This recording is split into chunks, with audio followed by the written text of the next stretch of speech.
joined by our reporter in Cape Town, Nomawethu Solwandle.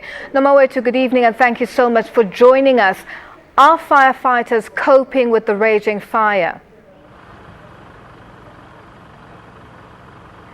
Well, a very good evening to you, Lulu. I must say it's been a hectically busy day down here in the South Peninsula as firefighters try to contain the blaze.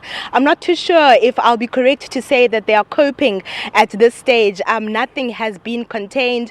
You remember that the fire started yesterday from the Muizenberg side and it stretched right across the mountain behind me. I'm not too sure if you can see me, but there's some patches of fires behind me, and they've really been struggling. We understand that there are more than 300 firefighters that have been dispatched here to come and contain this blaze.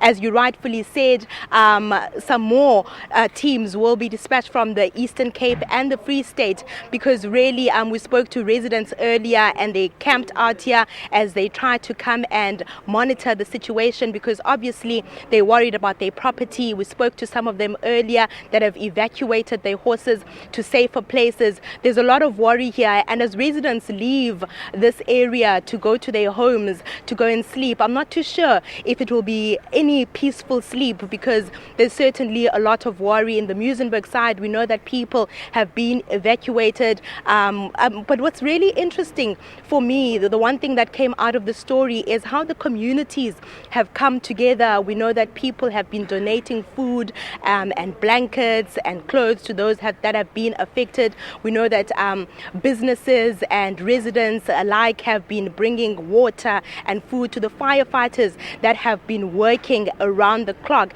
And you know, they say they just simply shrug when we ask them how they feel. You know, there's nothing we can do about it. Our hope now, we're pinning all our hope to the firefighters that have been working around the clock. Now, we spoke to someone from the fire department earlier, and I'm saying, what can we expect through the night tonight? And he says, you know what, we can't really say. What we're hoping for at this stage is that the wind does not pick up, because that was their biggest problem yesterday, because you know they had more than 300 firefighters, but there was not much they could do, because the southeasterly was just blowing and it contained the fire in one area, but it will simply blow to the next, and as I said earlier, it is now blown right across to Hout Bay. And as we all know, Hout Bay, there's an informal settlement that is called Nomawethu, and you know, once fires start in informal settlements, it can be a real problem. So there's a lot of worry as residents call it a day here in these areas.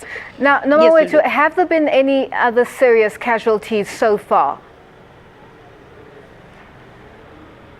We haven't heard anything at this stage. We only know of the one firefighter that is seriously injured and those that have suffered inhalation from the fire. But at this stage, nothing yet. We know that 5 houses were damaged earlier in the side on the other side of Muizenberg. But from this side, when we spoke to residents, they said the fire is still high up in the mountain at this stage, so they're not really worried as long as the firefighters contain it at the top. Lulu. Now, Nomawethu, has the municipality or the government been able to decipher what the cost estimates will be after this fire is brought down? None of that at this stage, Lulu. You'll understand that this fire only started yesterday, and obviously people have just been working around the clock to make sure that people are safe, that it's contained. All of that will possibly come out in the coming days or the coming weeks. The focus now at this stage is to contain this blaze and to make sure that people are safe and their properties are safe, Lulu. Now, Nomawethu, before we let you go, in the clip, we saw that management was not really aware or did not have any idea with regards to how the fire started. Any idea so far? Have you managed to speak to any of the residents that have been evacuated? At this stage, Lulu, everyone that we've spoken to has no idea how this fire started. And like I said, the focus at this point is to ensure that people are safe. So that's probably information that will come out in the coming days and certainly in the coming weeks once they start to sort of assess the whole situation. But at this stage, it's certainly on just the safety of the people. Nomawethu, thank you so much for joining us. That was our reporter in Cape Town, Nomawethu Solwandle, with an update on the raging fires in the Cape Peninsula. She will be back bringing us more updates at 2100 hours on Your World. Now onto the digital sphere. Let's take a look at some of the pictures posted by Cape Townians that have surfaced on social networking sites.